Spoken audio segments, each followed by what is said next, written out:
concerns you about Ball State's offense? They're extremely efficient in what they do. Coach New and his staff, especially offensively, with his background, being from New Orleans, they do a really good job of marrying plays, both run and pass, play pass, getting the ball out of the quarterback's hands, making it QB friendly in that regard. Those two tight ends are really talented. Obviously, the running back is, arguably the best running back in the MAC, and runs hard, low to the ground. We've got to really do a good job tackling. He's got big, thick legs. He can run through blocks. Quarterbacks obviously played a lot of football, thrown for over 10,000 yards.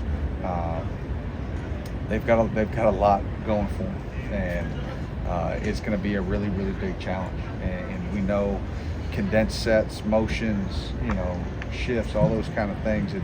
It stresses you, and to get all that in game one, it's a lot. What has Octavius Oxendine been showing you this week leading up on that other side of the field? Yeah, he's, just kind of like all our guys, they're working hard. They're trying to prep the best they can, get ready. I think he's had a solid fall camp. There are some things that, like all our guys, I think he could do better, and he knows that. So I'm curious to see how he plays on Saturday. Brett, you talked about Coach New's background and so forth. What about your secondary? What do you want to see from them? I want to see communication. I want to see confidence. That's the big thing back there is, we talked about, sort of through camp that, I'm excited to see this group because I think they play with sort of a confidence and have a swagger about them and a little chip. But hey, listen, that's one thing to be on the practice field, and it's another thing on Saturdays. And I want to see guys that, not just make plays, but I want to see guys that bounce back after a play doesn't go his way. And that's what I'm looking for. What's the vibe been like from your guys knowing this isn't a scrimmage coming up on Saturday? I think they're dialed in. But hey, listen, it's up to this point, it's all talk. It's all sort of speculation. It's hopes. Now it's the real thing. Now you got to go out in there and you got to do it. And, a big challenge for our guys, we haven't necessarily started the fastest, in home openers. And that's a big challenge for our guys to come out. I think it's not that they're flat. I think they come out sometimes maybe over excited and amped, and you're ready for that first game. And you've got to know how to, be controlled and control your emotions and just let the game come to you. Again, they're going to make plays. They're a good offensive football team that's going to make plays, both run and pass. I want to see our guys respond, settle in, and punch back. JJ said he had to kind of get on them about being a little bit too loose at times today. Are they having too much fun over there? Fun? Yeah, I guess they were having fun. I hope they're having fun. Whether you're having a good day or a bad day, you're out on the grass. You should enjoy it. I think that the looseness, there's a fine line. Like, you don't want them tense, and again, you want them to be confident, but you don't want them to be cocky.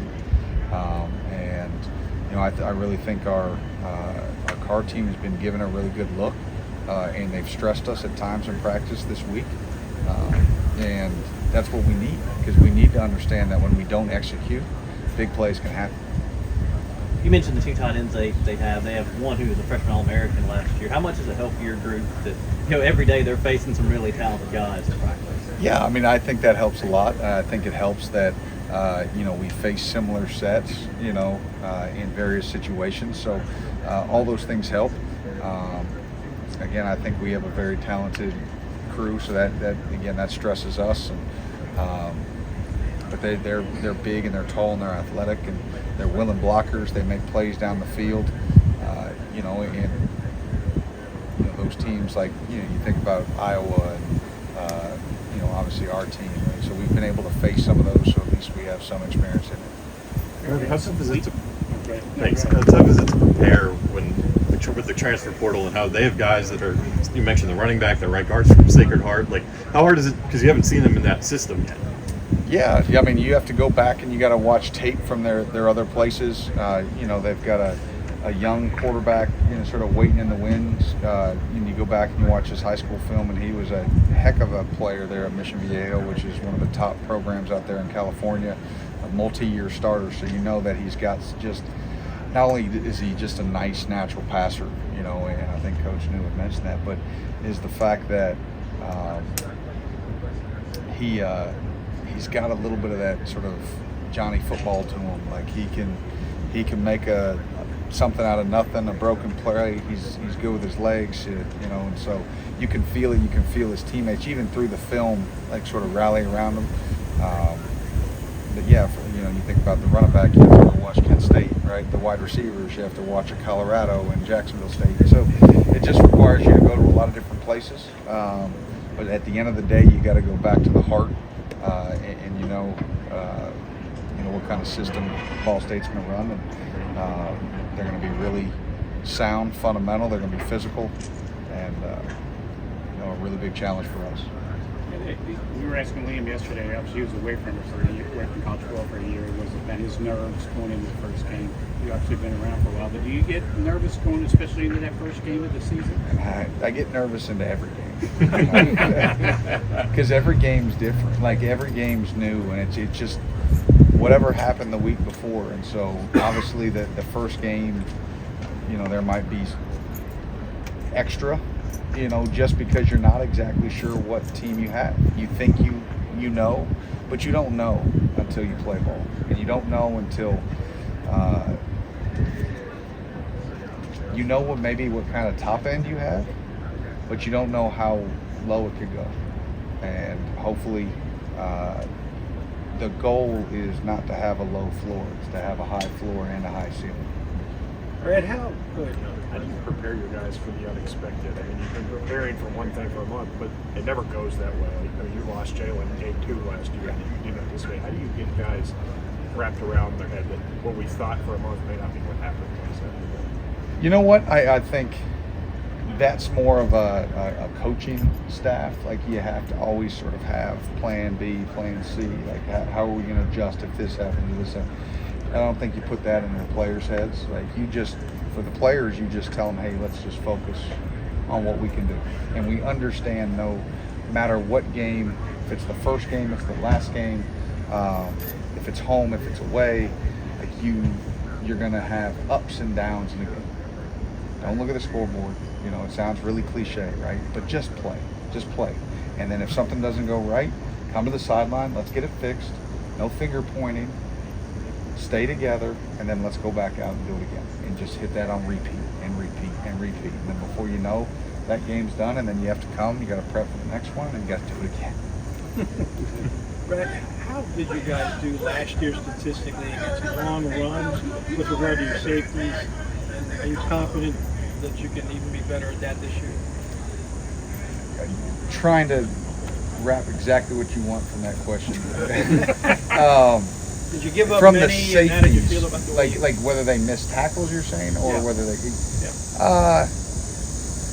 No, I mean some of the long runs we gave up were more structural issues. The one that you can think I can think of is Tennessee. We had 2 where the running backs made some really good plays, like the one on Ty, he basically rolled over his back, but none where it was just blatant missed tackles, you know, by a safety coming down. Where they showed up more, honestly, is more at the corner position. You know, people are going to force corners to make tackles, and that's, you know, part of what I want to see too. Is I want to see those from that secondary. I want to see those corners tackle, because that's what this offense is going to do. You get into 2 tight ends, they're going to get balls poured out to corners, and they're going to have to come up and they're going to have to tackle this back. Hey, folks, thanks. Oh, you have one more? Okay, yeah, last one. Yeah. So considering you're going up against one of the more solid offensive lines in the MAC, especially supporting a guy like Cooper in the backfield, what are you really looking for from your defensive line in week 1, knowing there's not really much time for growing pains because, I mean, it's game time. It's time to get ready. Yeah, it's a big challenge. Those guys, you know, we're expecting a lot. We're demanding a lot. And now it's time to not talk about it anymore. Now it's time to go do it. And what am I expecting, demanding. What do I need out of them? I need them to play big, and I need them to play physical and strong, and they need to play with their hands. You know, in some instances they got a 2-gap, you know, and help it so the ball doesn't just keep rolling the corners. If the ball's up inside, it needs to stay inside. That'll help some of those long runs. Folks, thanks. Had a